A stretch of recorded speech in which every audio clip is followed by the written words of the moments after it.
Hello everyone, welcome back to outreach academy. तो पिछले class में हमने देखा था scalar product and vector products of four vectors.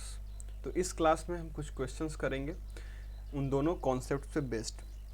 तो देखिए, सबसे पहला सवाल है आपके सामने। जो सबसे पहला क्वेश्चन है, आप इसको क्वेश्चन समझिए या थ्योरम समझिए, जो भी हो, आपको प्रूफ करना है या आप इनको एग्जाम का सीधा क्वेश्चन समझिए। प्रूफ करना है आपको कि vector triple product of A C D into A vector minus vector triple product of A C D into B vector plus vector triple product of A B and D vector into C vector minus vector triple product of A B C into D vector is equal to, ये zero के equal है। ये आपको proof करना है। तो जल्दी से वीडियो को रोक के आप इसको खुद से प्रूफ कीजिए। अगर हो जाता है तो बहुत अच्छी बात है, मतलब आप अच्छा सीख रहे हैं। और अगर नहीं होता है तभी आके आप मेरा सॉल्यूशन देखिए, सीधा आप मेरा सॉल्यूशन मत देखिए। अब यहाँ पे चलिए, इसको हम दो पार्ट में स्प्लिट कर लेते हैं। एक पार्ट हमारे पास ये है और एक पार्ट हमारे पास ये। हम इसको ऐसा क्यों स्प्लिट कर रहे हैं, ये हिंट मुझे कहाँ से मिला। तो आपको याद होगा कि हमने जब वेक्टर प्रोडक्ट देखा था फोर वेक्टर्स का, तो उसमें हमने क्या देखा था कि कुछ इस फॉर्म में आ रहा था कि एक वेक्टर माइनस दूसरा वेक्टर और बगल में बाकी जितने भी वेक्टर्स थे उनका स्केलर प्रोडक्ट। तो तीन वेक्टर्स था, तो इसीलिए स्केलर ट्रिपल प्रोडक्ट। यहाँ पे भी तीन वेक्टर है। और हमने वहाँ पे देखा था कि जो बाद वाला वेक्टर था, ये दोनों, वो वेक्टर यहाँ पे आ रहा था बाद में, ठीक है। और बाकी दो वेक्टर पहले, और बाकी जो कौन बचे, सी और डी। तो इसका ये फॉर्मूला गिवन है कि नहीं डायरेक्ट, ठीक है। अब इसको देखिए, यहाँ पे भी हम देखेंगे सी माइनस डी है, तो मतलब सी माइनस क्या हो रहा होगा, सी क्रॉस डी। ये वेक्टर बाद में रहा होगा और जो बच गया वो पहले रहा होगा, ए क्रॉस बी। अब इसको देखिए, इस वेक्टर को देखिए और इस वेक्टर को देखिए, इन दोनों को अगर इंटरचेंज करेंगे तो हमें ये मिल जाएगा। और आपको पता है कि जब क्रॉस प्रोडक्ट को हम इंटरचेंज करते हैं तो क्या आ जाता है, माइनस साइन आ जाता है। मतलब हम ए और बी को आपस में इंटरचेंज कर ले तो एक माइनस साइन क्या हो जाएगा, बाहर आ जाएगा। तो चलिए इन दोनों को हम इंटरचेंज कर देते हैं। तो एक हमें क्या लगाना पड़ेगा, माइनस, ये हो जाएगा A cross B cross C cross D और प्लस ए क्रॉस बी क्रॉस, यहाँ क्रॉस का सी क्रॉस डी। अब बताइए, दोनों कैंसिल आउट हो गए और हमें रिजल्ट जीरो मिल गया। तो ये बेहद ही आसान क्वेश्चन था, सीधा डायरेक्ट फार्मूला से था। आपको बस ये रिवर्स ऑर्डर में फार्मूला को देखने आना चाहिए था। तो हमने ये देखा कि जब वेक्टर ट्रिपल प्रोडक्ट भी देखा था तो उस केस में भी मैंने आपको बताया था कि आपको रिवर्स ऑर्डर में भी फार्मूला को देखने आना चाहिए। उसी तरीके से जब फोर वेक्टर्स इन्वॉल्व है तो इस केस में भी आपको रिवर्स में भी फार्मूला देखना आना चाहिए। तो बाई डायरेक्शनल आपको फार्मूला पता होना चाहिए कि जब ए क्रॉस बी क्रॉस सी इस और ये दिया हो तो हम उसको कैसे उसका फार्मूला बता सकते हैं, या फिर डायरेक्ट अगर फार्मूला दिया हो तो हमें ये पता लगाना आना चाहिए कि ये ए क्रॉस बी क्रॉस सी का है, या फिर भले ही वो तीन वेक्टर का हो या चार वेक्टर का हो, दोनों केस में, ठीक है। तो ये डायरेक्ट वहीं से क्वेश्चन था। अब चलिए हम एक और क्वेश्चन देखते हैं, लेकिन उसको देखने से पहले एक कॉन्सेप्ट को देखते हैं, क्योंकि ये कॉन्सेप्ट हमें काम आने वाला है। और ये कॉन्सेप्ट एक्चुअल में हमें पढ़ना चाहिए था जब हम स्केलर ट्रिपल प्रोडक्ट पढ़ रहे थे तभी, लेकिन मुझे एग्जैक्टली याद नहीं कि मैंने ये बताया कि नहीं बताया, तो इसीलिए मैं इसको फिर से बता देता हूँ। ये बस स्केलर ट्रिपल प्रोडक्ट का एक क्या है, प्रॉपर्टी है, ठीक है ना, छोटा सा प्रॉपर्टी है जो मुझे याद है कि शायद मैंने आपको नहीं बताया था, ठीक है। अब देखिए, मान लीजिए ए डॉट बी क्रॉस सी। तो एक प्रॉपर्टी तो हमने देखा था कि अगर आप इसको साइक्लिक रोटेट करेंगे तो कोई फ़र्क नहीं पड़ेगा, और इसका हमने यूज भी किया था और देखा था कि ये प्रॉपर्टी बहुत ही हमारे लिए काम का प्रॉपर्टी है। एक और प्रॉपर्टी वो देखते हैं कि अगर मान लीजिए कि इन तीनों वेक्टर्स में से कोई दो वेक्टर सेम हो जाए, यानी कि हमारे पास कुछ ऐसा सिचुएशन हो ए डॉट ए क्रॉस सी, तो इस केस में हम क्या करेंगे? ठीक है, तो इसको चलिए गौर से देखते हैं। मान लेते हैं कि ए और सी दो वेक्टर होगा, कहीं ना कहीं तो होगा। मान लीजिए ऐसे है, ये ए वेक्टर है और ये सी वेक्टर है।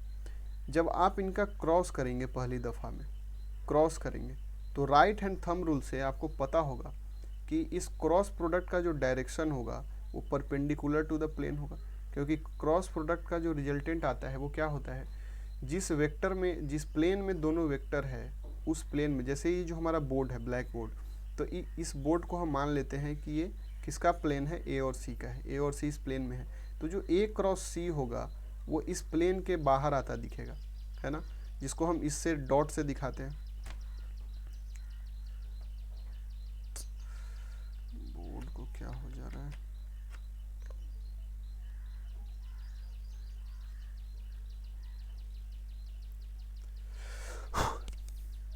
एक मिनट, थोड़ा मेरा बोर्ड काम नहीं कर रहा।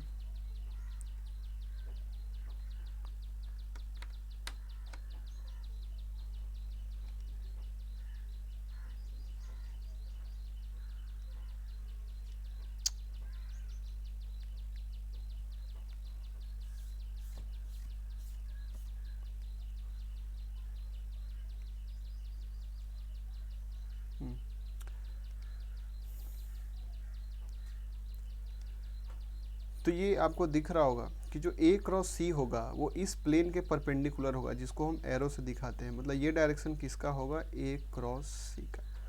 अब इसको हमें फिर से डॉट लेना है, किसके साथ, ए के साथ। अब देखिए ए क्रॉस सी प्लेन के बाहर जा रहा है और ए इस प्लेन में है, तो ए और ए डॉट सी में कितना का एंगल बन रहा है, 90 डिग्री का। सॉरी, ए क्रॉस सी में कितना का एंगल बन रहा है, 90 डिग्री का। और आपको पता है जब हम दो वेक्टर का डॉट लेते हैं जो आपस में 90 डिग्री का एंगल बना रहे हैं, तो इसका रिजल्टेंट कितना होगा, ए का मैग्नीट्यूड, ए क्रॉस सी मैग्नीट्यूड और कॉस, इनके बीच का एंगल कितना है, 90 डिग्री। तो ये रिजल्ट क्या मिल जाएगा, 0। तो कहने का मतलब ये हुआ कि कभी भी अगर इन तीनों वेक्टर्स में से कोई दो वेक्टर अगर सिमिलर हो जाए तो उसका रिजल्टेंट क्या होगा, 0 होगा। यानी कि हम ये स्टेटमेंट लिख सकते हैं कि in scalar triple product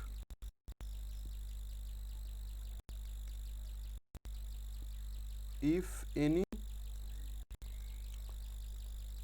two vectors are same, then the result will be 0। ये हो जाएगा। ये तरीका था देखने का, एनालिटिकल वे जो था। अब हम इसको थोड़ा मैथमेटिकली देखते हैं। मान लीजिए हमारे पास सिचुएशन है A dot A cross B का, ठीक है।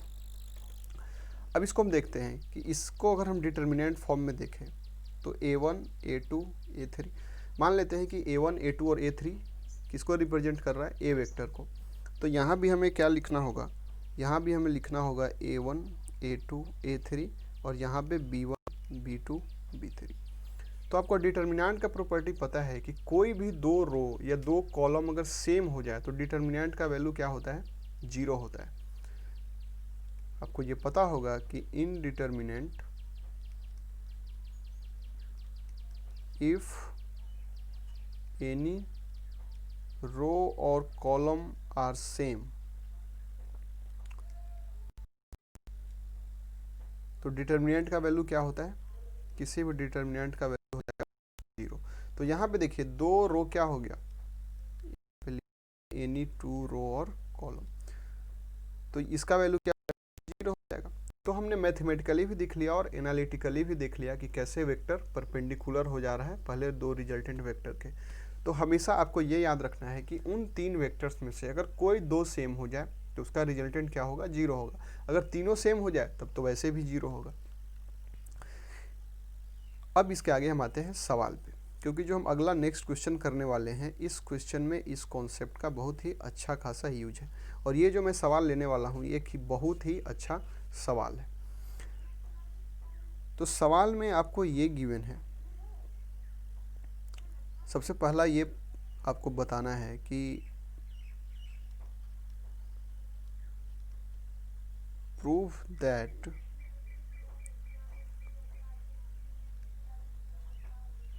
Vector triple product of A cross B, B cross C and C cross A is A B and C का vector scalar triple product, sorry यहाँ पे स्केलर ट्रिपल प्रोडक्ट होगा।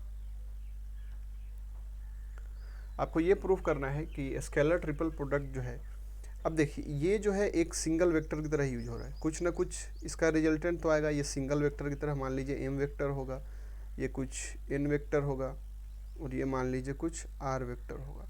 तो आपको ये बताना है कि जो एम एन आर का स्केलर प्रोडक्ट है वो इक्वल होगा किसके, ए बी और सी के स्क्वायर, मतलब यहाँ से जो वैल्यू आएगा उसका स्क्वायर आप करेंगे तो इसके इक्वल होगा, जहाँ पे एम क्या है, ए क्रॉस बी है, एन क्या है, बी क्रॉस सी है, और आर क्या है, सी क्रॉस ई है।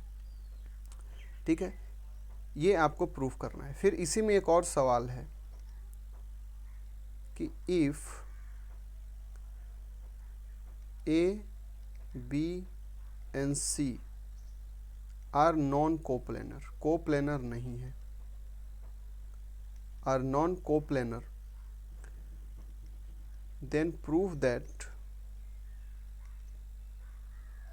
A cross B, B C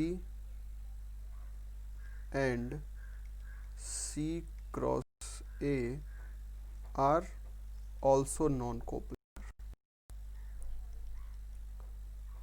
ठीक है, ये प्रूफ करना है। इसी में एक और सवाल है, और वो सवाल है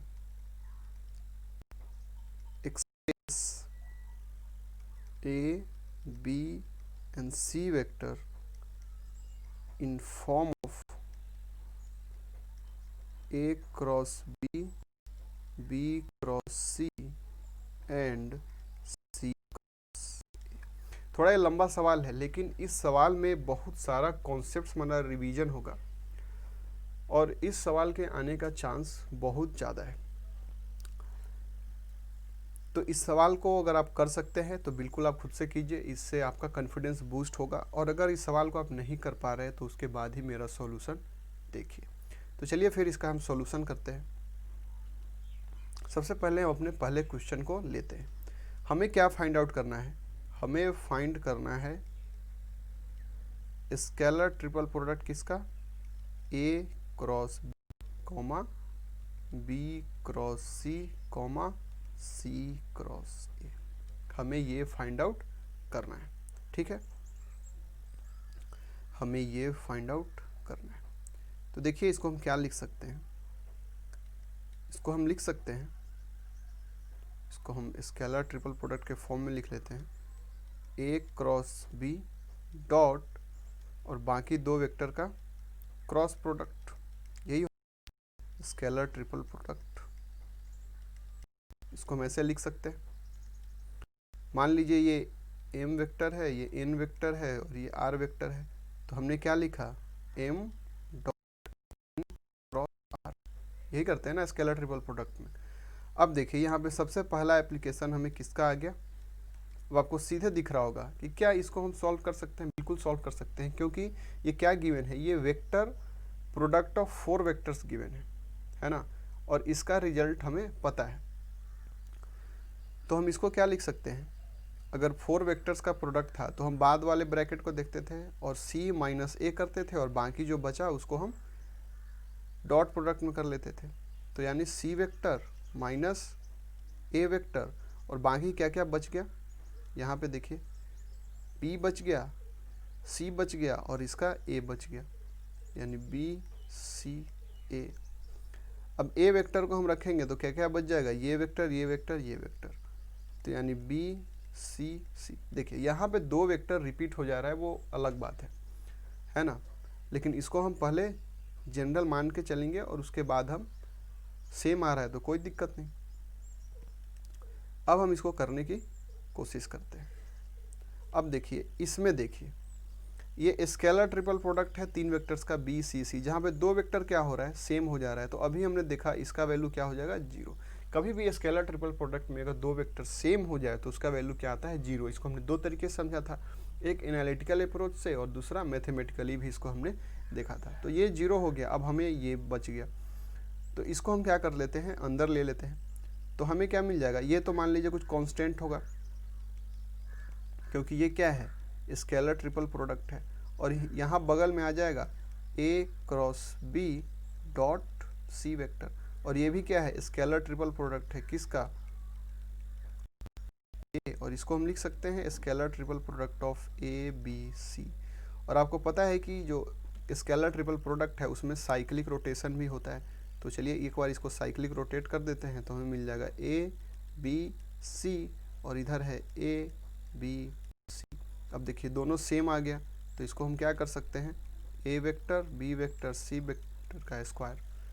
तो हमें यही प्रूफ करना था। तो हमने क्या प्रूफ कर दिया, हमने ये प्रूफ कर दिया कि ए क्रॉस बी फिर B cross C C cross A का जो स्केलर ट्रिपल प्रोडक्ट होगा, ये आप निकालना चाहें तो आप ए बी सी का स्केलर ट्रिपल प्रोडक्ट कर लीजिए और उसको हम स्क्वायर कर दीजिए। तो ये देखिए कितना ये सिंप्लीफाइड भी हो गया। ऐसे हमें क्या करना होता, पहले इसका क्रॉस निकालिए, फिर वेक्टर बनाइए, फिर इसका क्रॉस, फिर वेक्टर, फिर इसका क्रॉस, फिर वेक्टर, और इन तीनों वेक्टर का डॉट लीजिए। और यहाँ सिर्फ डॉट प्रोडक्ट लेने से काम हमारा आसान हो जाएगा। और आपको पता है कि डॉट प्रोडक्ट करना हमारे लिए आसान होता है in comparison to vector product. ठीक है, तो पहला चीज़ हमने प्रूफ कर लिया। अब हम सेकेंड पे आते हैं।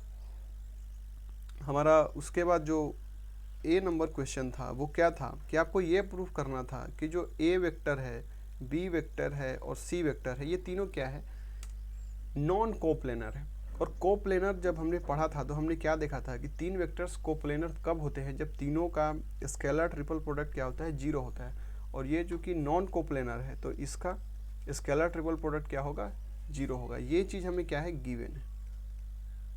ये हमें गिवन है कि जो ए वेक्टर है, बी वेक्टर है और सी वेक्टर है वो नॉन कोप्लेनर है। इसका मतलब ये हुआ कि जो उनका स्केलर ट्रिपल प्रोडक्ट होगा वो 0 नहीं होगा।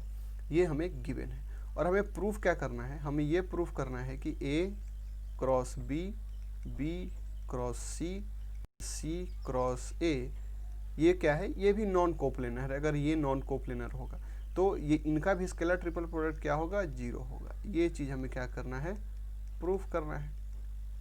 ठीक है, तो अभी हमने इसका वैल्यू क्या निकाला है, अभी हमने इसका वैल्यू निकाला है कि A cross B, B cross C, C cross A क्या होगा, इज इक्वल टू होगा ए बी सी। और ये अगर नॉन जीरो है तो ये भी क्या होगा, नॉन जीरो, क्योंकि दोनों आपस में सेम है। तो ये चीज़ हमने प्रूफ कर दिया। अब ये जो सवाल था ये प्रीवियस ईयर क्वेश्चन है। तो पिछले ईयर में उसने क्या किया था कि जो मैंने पहला वाला सवाल कराया है कि इसको आप प्रूफ कीजिए, उसने इसको ना देखे, उसने सीधे ये सवाल फ्रेम किया था कि प्रूफ दैट कि A cross B, B cross C and C cross A are non coplanar if A B C are non coplanar. तो यहाँ से आपको क्या करना था, सबसे पहले आपको जो ये स्टेप हमने क्वेश्चन बना दिया ये आपको प्रूफ करना होता। इसमें आपको दिखाना होता कि A cross B, B cross सी और सी क्रॉस ए का क्या वैल्यू होगा, वो आप दिखाते कि ए बी सी के फॉर्म में होता। और फिर आप ये प्रूफ करते कि A B C non coplanar है तो इसका वैल्यू स्केलर ट्रिपल प्रोडक्ट का 0 होगा, तो इसीलिए ये इक्वल है इसके, तो इसका भी वैल्यू 0 होगा। ठीक है, तो ऐसे सवाल को वो थोड़ा उलट फिर के आपको दे सकता है, लेकिन कॉन्सेप्ट हमारा सेम रहेगा, अप्रोच सवाल का सेम रहेगा। ठीक है, तो ये एक बढ़िया सवाल था, इसको आप फिर से प्रैक्टिस कीजिए। अगर एक बार में नहीं समझ में आया हो बार बार कीजिए, तब आप सारी चीज़ें क्या हो जाएंगी, क्लियर हो जाएंगी। अब हम आते हैं अपने अगले सवाल पे। हमारा नेक्स्ट क्वेश्चन क्या था, ये क्वेश्चन था कि आपको एक्सप्रेस करना था ए बी और सी को in terms of A cross B cross. चलिए इस क्वेश्चन को एक बार और लिख लेते हैं। हमें क्या करना है कि ए बी सी को एक्सप्रेस करना है किसके फॉर्म में, A cross B, B cross C and C cross A के फॉर्म में। अब आपको मैंने ये कॉन्सेप्ट पढ़ाया है, उसका देखिए यहाँ पे सीधा एप्लीकेशन दिख रहा है। वो कॉन्सेप्ट मैंने आपको इसीलिए पहले पढ़ाया था क्योंकि वो बहुत क्वेश्चन में वो यूज हो सकता है। तो मैंने आपको बताया था कि अगर किसी वेक्टर को रिप्रेजेंट करना है तो उस वेक्टर को हम पहले लिखते हैं। तो मान लीजिए हम पहले ए को रिप्रेजेंट करते हैं ए क्रॉस बी क्रॉस सी और सी क्रॉस ए के फॉर्म में, फिर बी को करेंगे, फिर सी को करेंगे। तो उस वेक्टर को पहले लिखिए और जिन वेक्टर्स के फॉर्म में रिप्रेजेंट करना है हमको क्या करना पड़ेगा, उसका समेशन लेना पड़ेगा। यार बार बार मेरा पेन क्यों नहीं चल रहा।